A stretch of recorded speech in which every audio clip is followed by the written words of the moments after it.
Dumadami na naman po yung cases ng mga anxiety, depression, lalong-lalo na po sa mga kabataan ngayon. Kaya po yung ibang mga matatanda, hindi maiwasan mai-compare yung kabataan nila sa kabataan ngayon.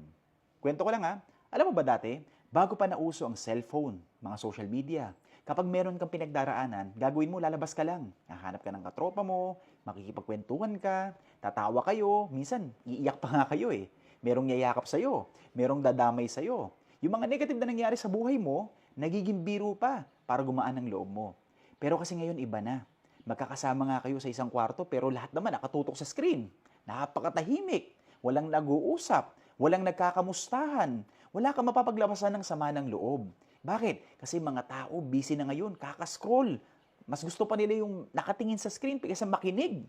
Kaya hindi nakakapagtaka kung bakit mas maraming kabataan ngayon ang merong anxiety at depression.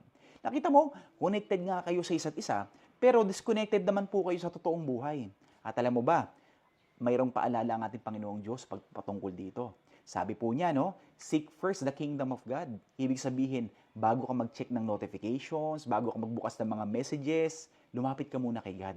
Bakit? Kasi hindi kayang punuin ng cellphone ang puso mo. Hindi kayang ihil ng mga likes ang pagod ng kaluluwa mo. Minsan po, ang kailangan mo lang talaga ay yung presence ng ating Panginoong Diyos. Yung totoong kausap at yung isang puso na marunong makinig sa'yo. So today, bago ka mag-scroll, mag-post ka muna. Pray, talk to someone, be present.